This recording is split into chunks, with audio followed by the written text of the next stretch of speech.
Imagine this, that you are working on an enterprise system and your data is too messy. There are duplicate records everywhere, massive data sets slowing things down, and your system struggling to find the right information quickly.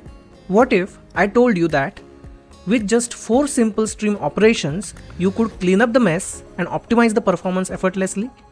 Today, we are diving into distinct, pick, limit, and skip methods. These are the stream API methods exactly designed for this purpose.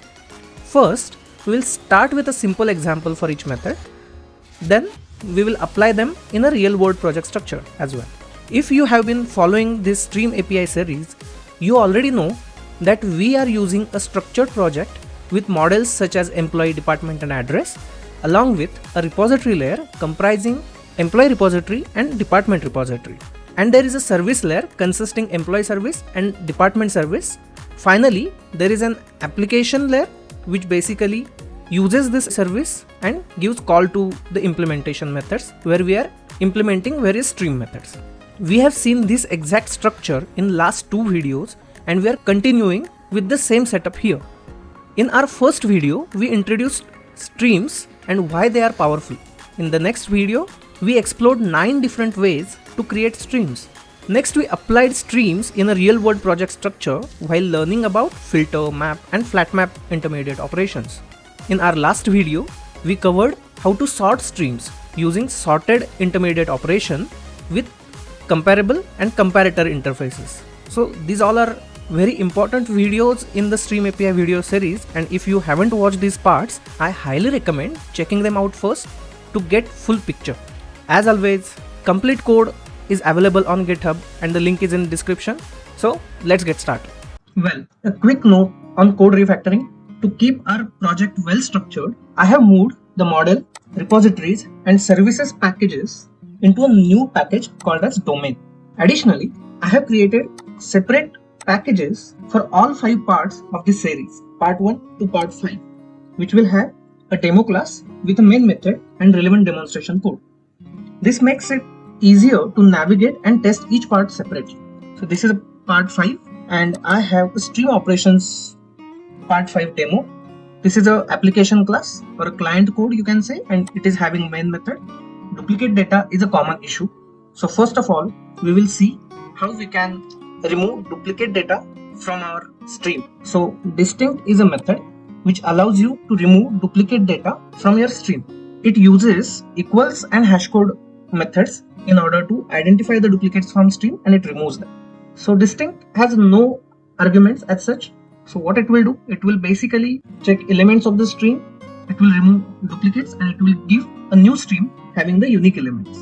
Let's try out this method with a list of numbers first, and then we will see a more complex scenario using our project structure. So what I have defined is a distinct pick demo. It is a static method, and let's implement this. And then we will give call to this method from main. We can do that right away. I'm just giving call here, and we are going to create list first.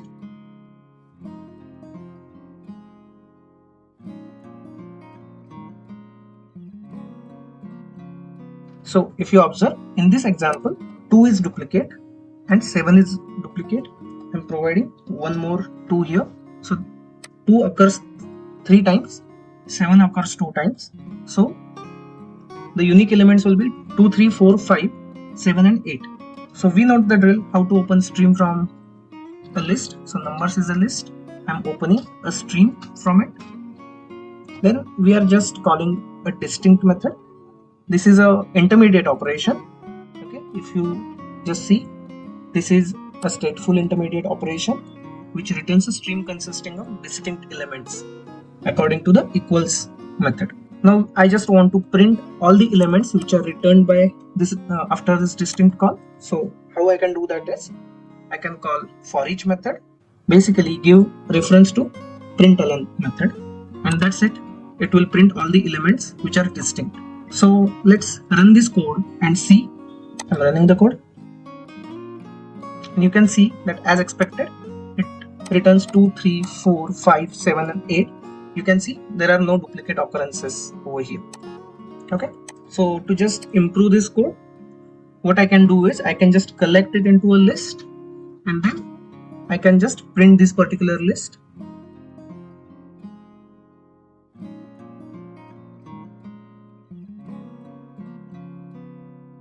Let's run the code. 2, 3, 4, 5, 7 and 8. So this has printed the list in better way.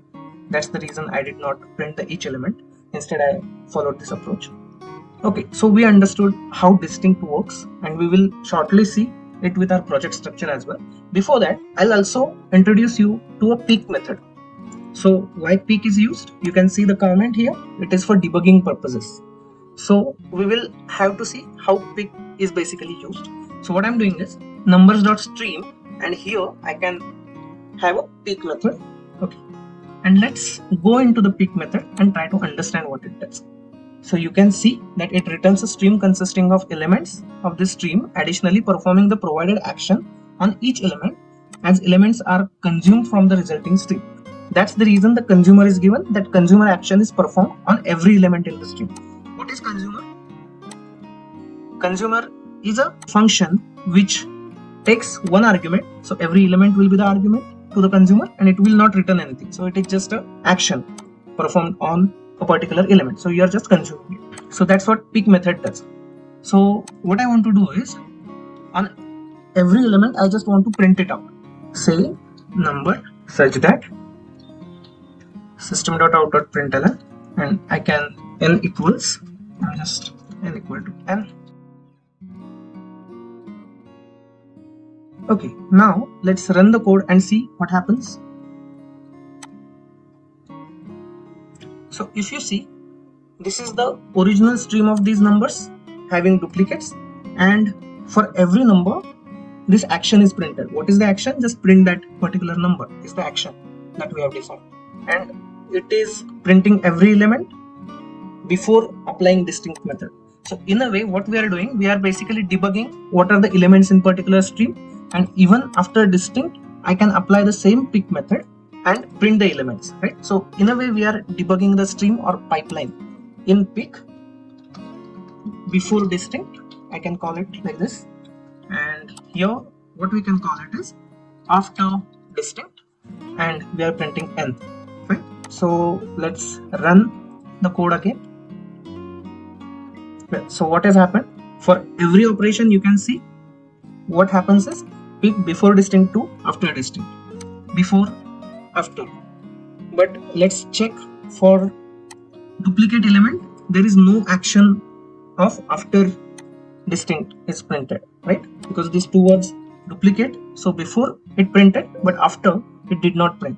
Again you can see this 7 before distinct, and after distinct it printed, but after that again you got 7, but you won't see in peek after distinct because it is removed by the distinct method, so it is no longer present there, right? And so on. You can this way basically debug your pipeline or the stream operations using peek method. So in short, we saw that just by applying distinct operation we could remove duplicates in just a single line. Now let's jump to a real project example. Get distinct departments for employees having experience less than given experience. So we want to implement this in department service that we have. So this is the first time we are using department service. I'm going to the department service. Here you can see that there is a method find by experience less than. So first thing first, I want to find out all the employees having experience less than given experience. That is my first step. And secondly, we will get the departments. Let's say there are 10 employees from 3 different departments. So if you just map departments to the employees, you will get duplicate departments, and we just want to remove those duplicates using distinct method. So let's start implementation. I'll just remove this to do. Here I want to get employees. So in department service, what I need is nothing but an employee repository. So if I just go to repository, is there any method which will give me all employees having experience less than given experience? I just want to figure that out first. So if I just go to employee repository now, you can see that there is no such method which takes experience and it returns all the employees having less than the given experience. So this is a good chance for us to define a new method altogether here. Okay, so let's do that from scratch. So here I'm defining this method. So first thing first, it will be a public method. It will be used in either of the services. It will return list of employees. That's the reason we are defining it in employee repository. And the name of method, it is a repository, so we will start the name by find by experience less than, and experience is in double experience. Let's implement this.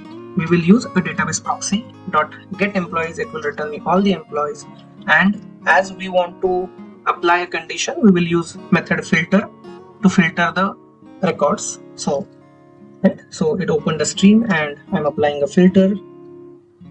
So how I want to apply a filter? E represents an employee such that get experience in years, it should be less than given experience. So it is strictly less than given experience. Okay, so that is the condition. And why is it throwing error? Because it needs return type of list, but this filter is an intermediate operation. It is returning a stream, right? So I just need to collect it to a list so that our error is gone and the implementation is completed. It is quite easy, right? We have already seen how these methods work in earlier videos, right? So yes, we have implemented in employee repository. Now I'll go to the employee service. I'll just copy signature from here because my method name will be quite similar. So let me just put here, because it is a service, I'll use get employees with experience less than. Let's say this is my method name. Okay, and what I'll do is I'll just have an employee repository dot find by experience less than. That's what we implemented, and we will just pass that experience to the method that we implemented in employee repository. So yes, this looks good. From employee service angle, it will provide me all the employees having experience less than given experience. Now going back to the department service, and what we need here is we need all distinct departments for employees having experience less than given experience, right? So what we basically need here is a employee service, because our service layer will interact with other service. Private employee service, we need to instantiate it. So here what I can do is employee service dot get employee with experience less than, and we will just pass the experience. But the thing we require is stream of department, and this will return stream of employees to us, right? We need to return, yeah, it should be a list actually. So yes, now we know we want to convert, that is we want to map or transform from employee to the department. So I can use stream.map, right? So it will open a stream and call a map method over here. So just to make it more readable, I'm having all the operation on separate lines. I hope you have noted that down already. So employee E, such that I want to map it to the department. So yes, it has mapped to the department, and now if I collect, the error will be gone because this will satisfy the return type of the method. But what is happening now? Let's just figure out what is problem with this. Now we need to go back to the application layer, which is nothing but stream operations part 5 demo. I'll just put it in a comment. It is a good idea to put it in a comment. Let's put this one example. It should be in the comment. Yeah. So here what I want is, I want a department service. Is it declared? No. So what I need to do, I can declare it within a method, but I can have it on a class level as well. So what I'm doing is, if you notice, at a class level, I just want one instance. So it need not to be an instance variable of this class. It can be a static variable. So it can be private because I'll be using it in a client itself. So that is the reason I declared it as private static. And currently I want department service. So department service department service, and I need to instantiate it, right? Yeah, straightforward, simple. Again, we are going to use it in this method, right? Department service. Now I can call, okay, so it has method find, but services should have names starting with get. So yeah, this is a good scenario. Let's say I want to rename this particular method, but wherever I have used, I want to have that action reflected over here. So if I rename this method, it should be renamed at the method calls as well. I can select this, or I can just keep my cursor here. I can do refactor and rename. Okay, all the invocations as well. So get departments having experience less than. Okay, method names can be a bit longer, that is fine. The purpose is they should convey the meaning. That is the beauty. If you just use refactor and rename, what happened is wherever I have invoked that particular method, it renamed it at the invocations as well. And what we are going to pass over here, let's say I want to have experience less than 8 years. So we will store it in a list. It returns department. So list of departments is equal to this. I'm just printing those departments.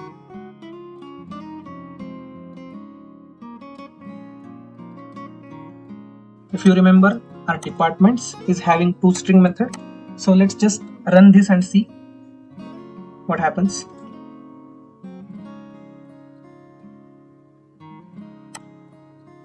Yeah, if you can see, departments having employees with less than 8 years of experience is department with ID 1, then department again with ID 1, then department with ID 1, and there is HR department as well. And why this happened? Because we have all the employees in these departments and we have just mapped their departments. So from IT department there are multiple employees basically. From HR department there is only one employee. In finance department there is only one employee. But from IT department there are multiple employees who are having experience less than 8 years. Right? That's the reason you can see the duplicate departments out here. Now, can we apply this distinct method to remove the duplicate departments and keep the unique ones? Let's try to do that. Okay, so departments is the list, right? And I'm opening a stream, I'm applying distinct, and we can just collect it in the list and we will just print this out. Okay, so it will be printed in this fashion. Otherwise you can just have a for each method and you can just print it. Okay, this time we will use a for each instead of collecting it to a list. So let's apply for each and let's provide a println method reference.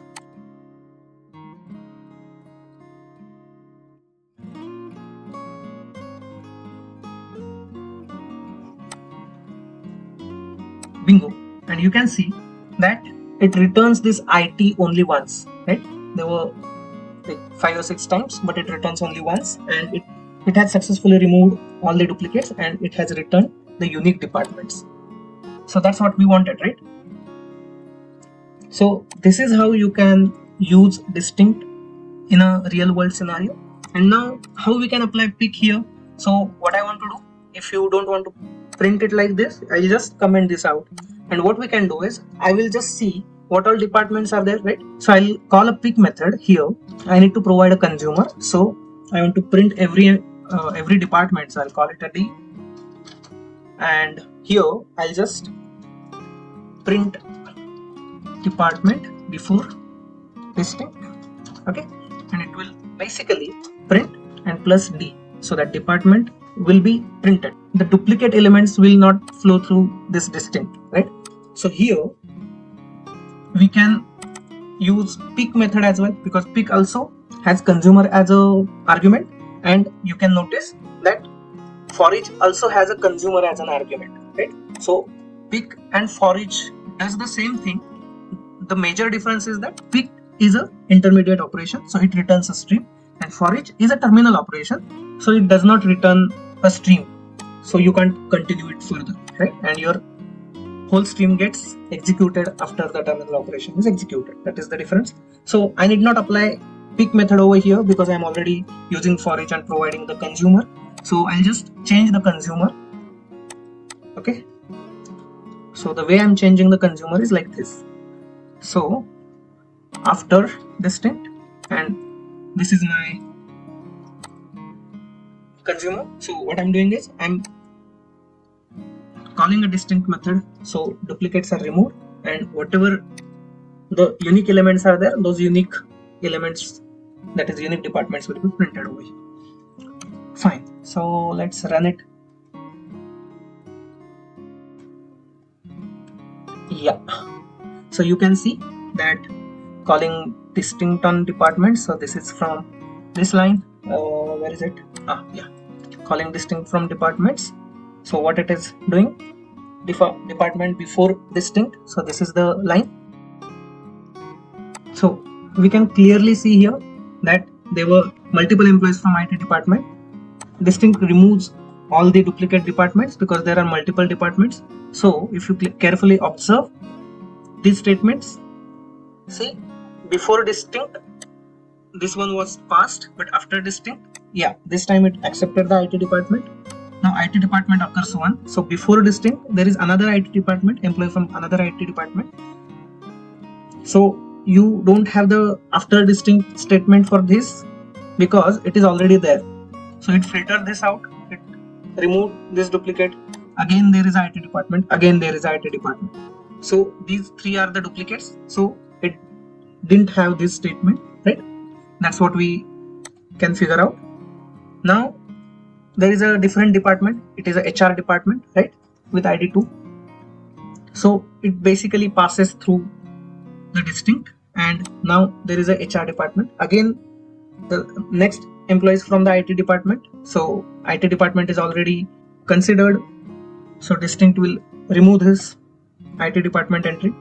Then comes the finance department, and this is also for the first time it is coming, so it will after the distinct. So you can see that there will be only 3 entries for after, one for IT, one for HR, and one for finance. So that clears up how distinct works, how you can debug your streams using pick method. So that is about distinct and pick methods. The next method that we are going to explore is a limit method. I'll say close other tabs. So what this limit does is it fetches a fixed number of records. See the first example, which is nothing but limit results from a stream of strings. Let me just put into a comment. Let's just apply our learning. You can create a stream of strings. This is my stream, and what I want to do is I want to use limit operation. So let's just call limit, and we will try to understand from Java docs of the limit method. So let's control click here to go into the definition of limit method, and what it says is it returns a stream consisting of the elements of the stream truncated to be no longer than max size in length. So it takes a max size as a parameter, right? So it takes max size, which is nothing but a long. So it takes how many elements you want to limit. So these are the maximum elements I want from stream. I don't want elements more than this given size. So let's say there are 5 elements in stream, and what you are saying, give me just 3 elements from the stream. So what it will do, it will give first 3 elements and it will skip the rest 2 elements. The second case will be if you are requesting 10 elements from this stream, but there are only 5 elements. So what it will do, it will give all the elements. So if you are requesting for more elements, it will give all the elements. Let's go and try it practically. That will be more clear to you. So 1, 2, 3, 4, 5. So there are 5 elements, and what I'm saying is just give me 3 elements. We can do for each, and we can just print them out. Simple. What we need to do, we need to call this method in our main method. So first comment out this distinct pick demo, which we just saw. So I'm calling this limit demo. What it will do, it will print this. We will see effect of limit over here. Let's say you want to see what elements are there in this stream. What you will do, so you will use a pick operation that we saw. Every string I want to print.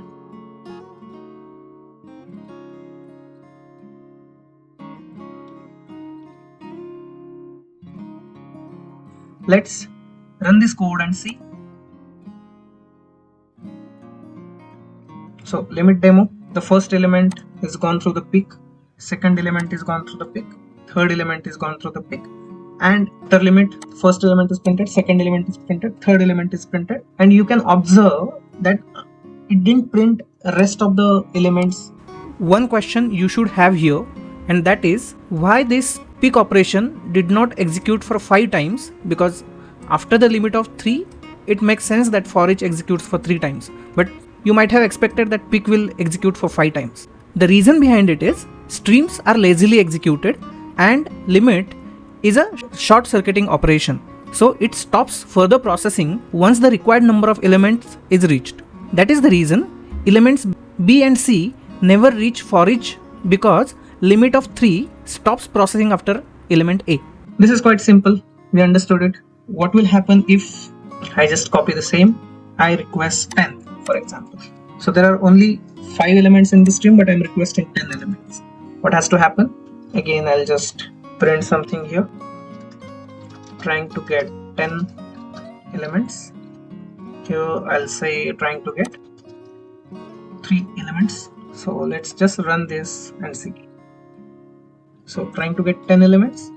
So what it does is it returns all the elements. Basically it returns 5 elements over here. Okay, we saw this scenario as well. Now we will see the second example, that is get top 3 highest paid employee. So this is the real use case in real projects. Like I want to get 3 highest paid employees from my company to evaluate it further. So let's just give a comment over here. I'll be operating on employees, so I'll be using employee service. By now we know that. So in employee service, is there any method which gives us top 3 employees which we need to implement? Let's go into employee service. We'll just close this now, and you can see you have such method over here. So get top 3 highest paid employees and get top 3 highest paid employees is the name of my method. We want to give implementation over here. Next drill is my repository layer should offer me such operation which gives me top 3 highest paid employees, and I'll be returning that from the service layer. So I'll just go into the employee repository and search for such method, find top 3 by salary, and yes, we have such a method. So we need to implement this method, and what we will do is we will return result of that method from here. So that is quite straightforward. We can right away do that. Instead of returning null, I'll give the implementation. I'll call an employee repository dot find by salary, and the result should be returned from the service layer. Now this implementation is done. Now we need to go to find top 3 by salary, and we need to give implementation here. I'm removing to do. How we can do that? So database proxy dot get employees dot, I need to open a stream. It will return you all the employees. What I want is I just want top 3 employees, so I can apply my limit operation, and my max size is nothing but 3 over here, because I just want top 3 employees. But what it will do is it will return first 3 employees from this database proxy.get employees list. But I don't want that, right? I want top 3 by salary. So I need to sort these employees by salary first. So in previous video we have seen how to sort it. So I'll apply sorted operation, and how I can sort it is I need to use a custom comparator over here. How I can write the comparator? So comparator dot comparing. Yeah, I can use comparing double as well, and I need to provide a key extractor function. So what is our key? A salary is my key on which this sorting should happen. It will be a E such that, what is the name of method? Get salary, and what we need to return is a list, but this will return a stream. So it is basically complaining that. So the moment I do collect into a list, this satisfies the signature. So now it is time to just call this method, isn't it? We need to call a employee service, but you can see that employee service object is not yet created. What we can do over here, like we created a department service, we can do the same for employee service. Fine. And then in limit demo method, I can call this employee service dot top 3 highest paid employees. This is the method that we want. This will return me a list, so we can just print that list. I'll just store this into a list for better understanding purpose. Top 3 employees, highest paid employees, and what I can do is sys out Yeah, let's see if our logic works. Otherwise, we will troubleshoot. Okay. Yeah, this is the first employee with employee ID 15. What is salary of this employee? It is 20,000. If you see, the next employee is having salary 58,000. So it is basically exactly opposite of what we expected. So what was wrong over here? So it has sorted, but in ascending fashion. And if you remember, we have seen it last time that sorted method sorts it in ascending fashion by default. So if I want to reverse the order, what I can do is comparator also has the reversed method. Okay, I just need to tweak this. I need to tell this. So the reason it was complaining is because of typecasting issue. The moment you call reverse, it is not able to infer this particular E as employee. It was inferring E as an object type, and that's why the error was coming that there is no get salary in an object.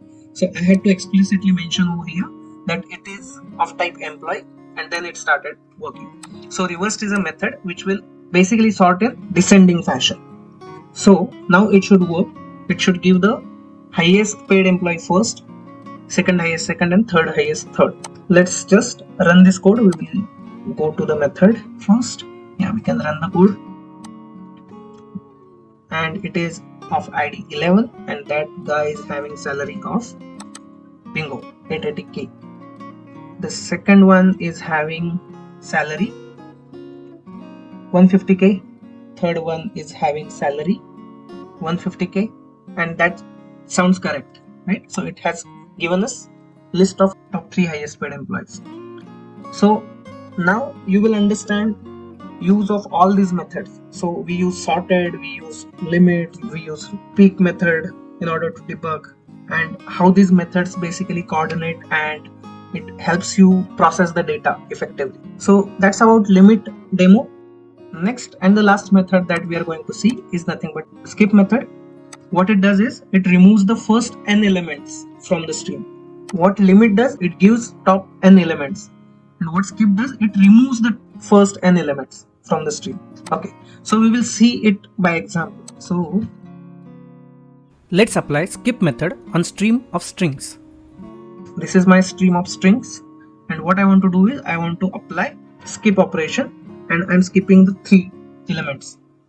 So it should skip first 3 elements, and it should provide the rest of the elements. Let's check definition of skip. What it says, it takes a long argument, and what it does, it returns a stream consisting of remaining elements of the stream after discarding first n elements from the stream. If this stream contains fewer than n elements, then an empty stream will be returned. So we can store into a list. Okay, so what I'll do is I'll collect it into a list, and let's call it as list of string. We'll just print this list. Yeah, we'll do the call from main method. Let's comment out the limit demo, give a call to skip demo. We'll go to the skip demo, and then we will run the code. You can see that skip demo, skip string are B and C. So it skipped first 3 elements. It is quite straightforward, right? So how we can use it in real project like structure? This is the example I have considered. So skip top 3 highest paid employees and get the remaining employees. So what has happened is, using this particular method limit demo, we have got this get top 3 highest paid employees. You can analyze basically top 3 employees using this particular method. So in real life, what I'll do, I'll skip this top 3 employees, and I want to maybe analyze other employees. So with skip, we can skip the first 3 and we can get the rest. So let's do that. So for that, we need to check if there is something defined in employee repository. You can see that there is a method, right? Skip top 3 highest paid employees and get remaining employees. So I've given steps as well for your understanding. And skip top 3 by salary. Okay, we will do the implementation over here in repository layer. So how does it look? We will do all over again. I'll not copy the code so that we will have practice of it one more time. I'm opening a stream. We need to sort it. Now we will sort by comparator. I can use comparator.comparing or comparator.comparing double also I can use, because salary is the key for our comparison and it is of type double. So employee colon I'll say get salary, and dot reversed because I want it in descending fashion. Why is it erroring out? This is a stream and we want to return a list. That's the reason it is erroring out. The moment I'm collecting into a list, it did not give any error. So we sorted it and we collected, but we don't want all these employees, right? So it will be sorting these employees in the same fashion. But what we want to do, we want to skip the first three. We don't want to consider the top three. So I'm skipping them, top three, right? And I'm returning the rest of the employees from this method. I hope this is clear. Let's go to employee service. There is a method all except top three highest paid employees. This is simple. I have an employee repository and I'm calling skip top three by salary. This is the method in the repository layer that we implemented just now.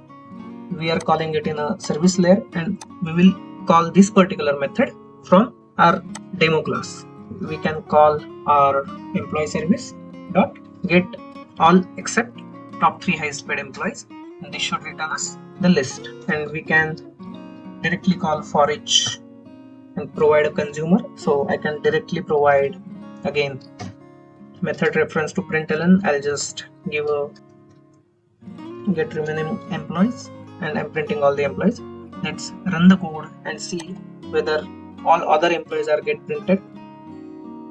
So you can see that top three highest paid employees which we saw in previous example of limit are not part of this result, and it returns all other employees. In short, it skipped top three highest paid employees. So that's good. So we saw how effective skip, limit, distinct, pick method are.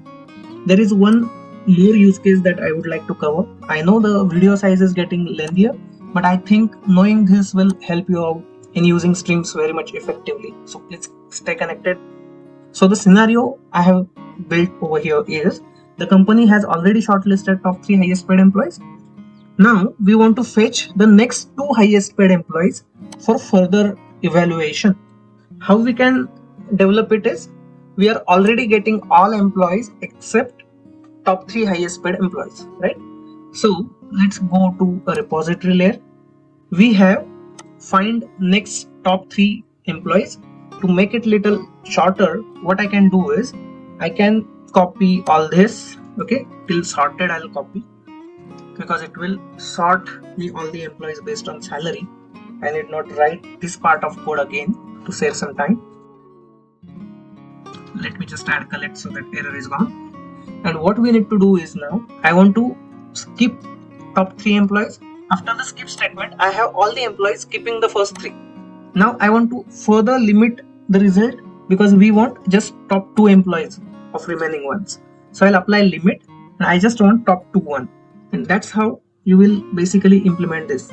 So I'm skipping three. So top three are not included and next top two are included because we are limiting the result by two employees. Quite straightforward. What we'll do is we'll go to this respective service layer method, employee repository dot find next top three employees. Good. We have implemented this and we will just simply call this over here. And what we need to do, again, skip limit demo.